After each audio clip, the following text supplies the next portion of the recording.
पुण्यात्माओं, इस अमर कथा में अरुचि ना करना है। असंख्य युगों के बाद तुम्हारा बिल्ली के भागों छीका टूटा है, ये इसको छक छक कर खा लो और कल्याण करा लो। थोड़ा ध्यान से सुनना इन बातों को।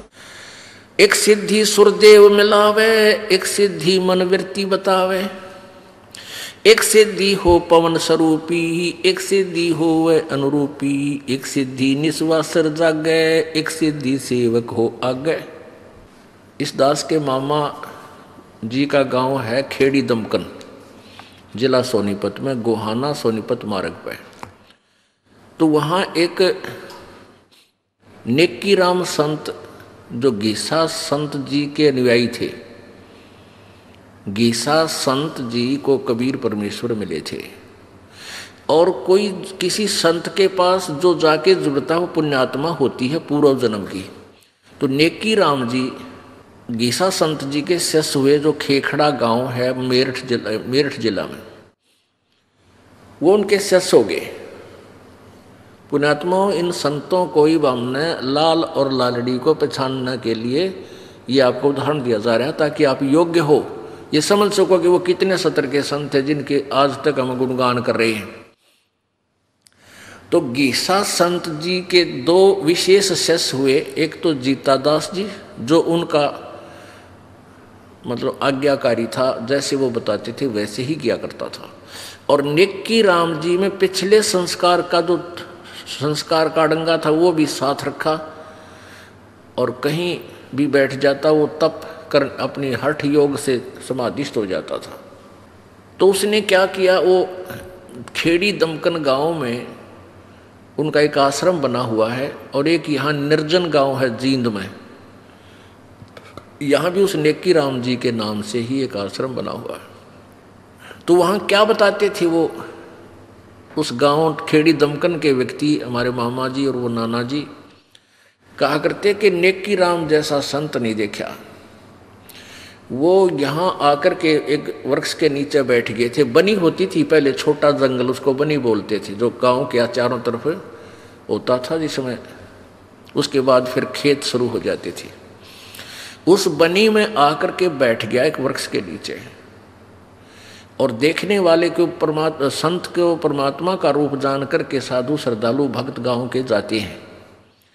भगतजन जाकर बैठ गए, उनकी सेवा करने लगे।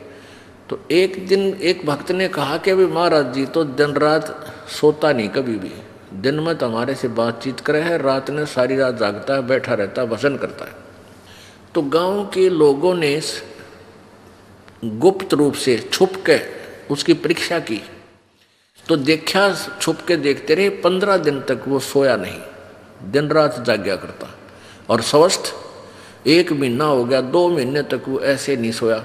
तो पूरा गांव उसके ऊपर डिवोट हो गया, समर्पित हो गया। भाई महाराज के चाड़ा पड़ा है, उसको वहीं रख लिया। महाराज जी यहाँ रखो, कुछ प्रवचन करो, उसका एक आश्रम गाड़ दिया। और आज तक डले ढोरे हैं, किसी के पास खख नहीं, सारे बिरन में हो रही। तो ये एक बीमारी थी, इन सिद्धियां के कारण ये प्रसिद्ध हो गए। अब हमने पहचान करनी है कि वो मोक्ष मार्ग कौन सा है जो परमेश्वर ने आके हमें बताया। तो ना तो कबीर जी ने ऐसी क्रियाएं की जो नेक्कीराम जी करते थे। तो कबीर पंथी कैसे हुए वो, क्योंकि गीसा पंथी भी अपने आप को कबीर पंथी मानते हैं। तो हम पंथी तभी होंगे जब परमात्मा कबीर जी द्वारा बताए गए भक्ति मार्ग को ए से लेकर जेड तक सारे को अपनाएंगे। ए ले लिया फिर बाकी छोड़ दिया, वो पंथ नहीं है, वो मार्ग ठीक नहीं है, वो विधि ठीक नहीं है, तो हमारा मोक्ष नहीं होगा। और अधिक जानकारी वसंत रामपाल जी महाराज जी से निःशुल्क नाम दीक्षा प्राप्त करने के लिए संपर्क करें। हमारे संपर्क सूत्र है 8222880541 8222880542।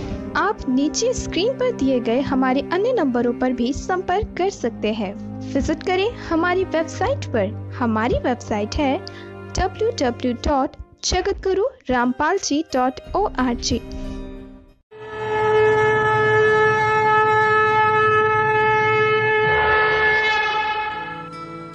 इस वीडियो के बारे में अपनी राय नीचे कमेंट सेक्शन में हमें बताएं और अपने दोस्तों के साथ ये वीडियो शेयर करना ना भूलें।